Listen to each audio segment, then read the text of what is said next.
Shalom, Assalamualaikum warahmatullahi wabarakatuh. Perkenalkan, nama saya Marsanda Ester Karundeng, mahasiswa Fakultas Keperawatan di Universitas Pembangunan Indonesia Manado dari kelas A4 semester 1. Dan pada saat ini, saya akan menjelaskan materi mengenai pengertian kalimat efektif dan kalimat tidak efektif, serta syarat kalimat efektif. Sebagai pemenuhan tugas dari mata kuliah Bahasa Indonesia dengan dosen pengampu Enci Jumliyati Lambayang, SPD MPD. Pada pembahasan yang pertama, yaitu pengertian kalimat efektif. Kalimat efektif adalah kalimat yang dapat mengungkapkan gagasan sesuai dengan yang diharapkan oleh penulis atau pembicara.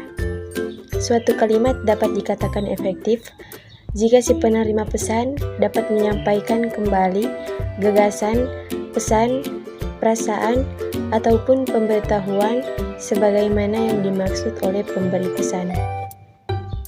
Di dalam kamus, kalimat efektif juga memiliki beberapa makna. Salah satu di antaranya bermakna membawa pengaruh, yang artinya kalimat efektif juga dapat dimaknai sebagai kalimat yang membawa pengaruh, terutama berupa kemudahan bagi pembaca atau pendengar untuk memahami informasi yang disampaikan oleh pemberi pesan.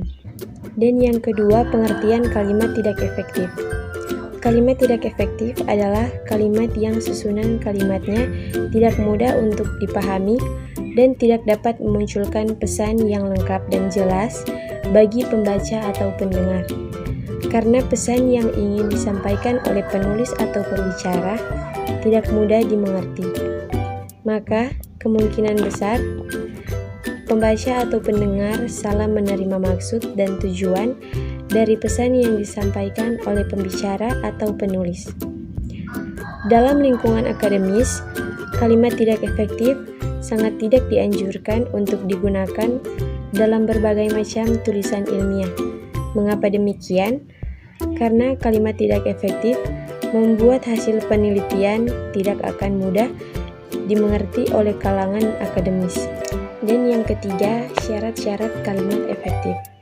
Yang pertama adalah kesatuan, di mana informasi yang disampaikan oleh sebuah kalimat harus memenuhi unsur penulisan yang utuh, sehingga terbentuk suatu kalimat yang padu antara satu dengan yang lainnya.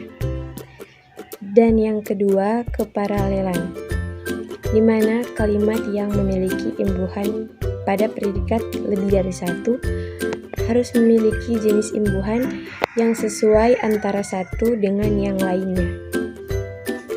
Dan yang ketiga, kelogisan. Suatu ide kalimat dapat dengan mudah dipahami dan penulisannya sesuai dengan ejaan yang berlaku. Selain itu, unsur-unsur dalam kalimat juga harus memiliki hubungan yang logis dan masuk akal. Dan yang keempat, kehematan. Gunakan kata-kata secara hemat, namun tidak mengurangi makna atau mengubah informasi yang ingin disampaikan. Dalam menyusun kalimat efektif, penggunaan kata, frasa, atau bentuk lainnya yang tidak dibutuhkan harus dihindari. Dan yang kelima, ketepatan.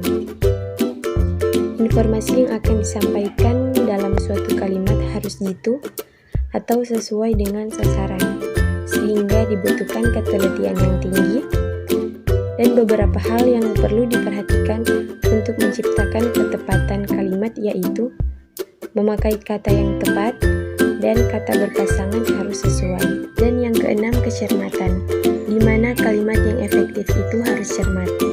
Kecermatan dalam kalimat efektif dimaksudkan sebagai kalimat yang tidak menimbulkan pengertian ganda dan tepat dalam pilihan kata. Kepaduan dalam kalimat efektif dimaksudkan sebagai kepaduan pernyataan dalam kalimat itu sehingga informasi yang disampaikan tidak terpecah-pecah. Dan sebagai kesimpulannya, kalimat efektif adalah kalimat yang dapat mewakili pikiran penulis atau pembicara secara tepat, sehingga pendengar atau pembaca dapat memahami pikiran tersebut dengan mudah, jelas, dan lengkap, seperti yang dimaksudkan oleh penulis atau pembicara. Sedangkan kalimat tidak efektif adalah kalimat yang tidak memiliki atau mempunyai sifat-sifat yang terdapat pada kalimat efektif.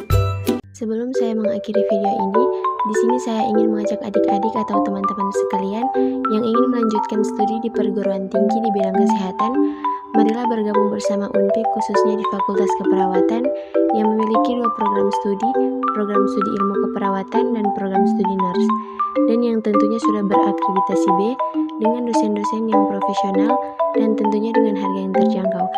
Untuk itu, ayo segera daftarkan diri teman-teman dan mengajak saudara-saudari sekalian untuk bergabung bersama kami di Universitas Pembangunan Indonesia Manado.